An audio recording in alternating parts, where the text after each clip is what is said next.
Friends, welcome to ஜேபிபிஆ creations. இன்றைக்கி special பார்த்தீங்கன்னா ரவா இட்லி தான். ஸோ அதுக்கு வந்து தேவையான பொருட்கள்லாம் நான் இப்போ காட்டுறேன். ஒரு வெங்காயம் கட் பண்ணி வச்சுருக்கேன், 2 கேரட்டை திருவி வச்சுருக்கேன், ஒரு பச்சை மிளகா பொடியை நறுக்கி வச்சுருக்கேன், கருவேப்பிலை வச்சுருக்கேன், தாளிப்புக்கு தேவையான பொருளாக வச்சுருக்கேன். கடாயில் எண்ணெய் ஊற்றி எண்ணெய் காஞ்சோன்னே 1 டீஸ்பூன் கடுகு போடுறேன். கடுகு பொரிஞ்சோன்னே 1 டீஸ்பூன் உளுத்தம்பருப்பு, 1 டீஸ்பூன் கடலைப்பருப்பு, அதுக்கப்புறம் பார்த்திங்கன்னா ஒரு பச்சை மிளகா பொடியை கட் பண்ணி வச்சுருக்கேன், அது கொஞ்சம் கருவேப்பிலை, இதெல்லாம் போட்டு நல்லா தாளிக்கிறேன். உங்களுக்கு வேணால் கொஞ்சம் இஞ்சியும் திருவி போட்டுக்கலாம். என்னோடய பசங்க இஞ்சி ரொம்ப சாப்பிட மாட்டாங்க, அதனால் நான் போடலை. அதுக்கப்புறமா வந்து பொடியாக வந்து முந்திரி பருப்பையும் நறுக்கி வச்சுருக்கேன். ஸோ அதெல்லாம் போட்டிங்கன்னா நல்லா டேஸ்ட்டு கொடுக்கும் உங்களுக்கு ரவா இட்லி.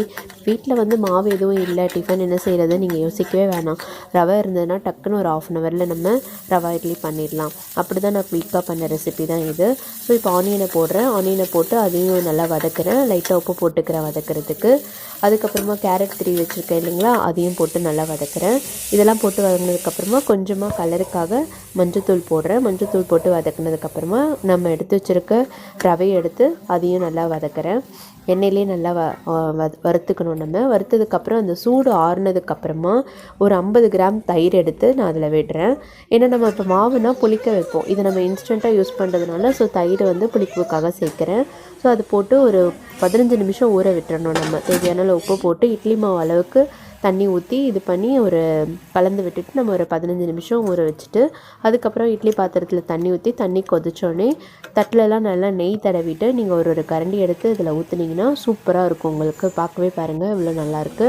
அதுக்கப்புறமா காஞ்சதுக்கப்புறமா அதை எடுத்து நம்ம இட்லி பாத்திரத்தில் வச்சு வித்தின் ஒரு 15 மினிட்ஸ் போதும் நம்மளுக்கு. அது நல்லா வெந்துடும். வெந்ததுக்கப்புறமா நீங்கள் எப்பவும் போல் இட்லி எடுக்கிற மாதிரி எடுத்து ஹாட் பாக்ஸில் வச்சிடலாம். இது கூட வந்து கார சட்னி, தேங்காய் சட்னி எது வேணாலும் உங்களுக்கு சூப்பராக இருக்கும். ஸோ நான் வந்து இன்றைக்கி தேங்காய் சட்னி தான் யூஸ் பண்ணியிருக்கேன்.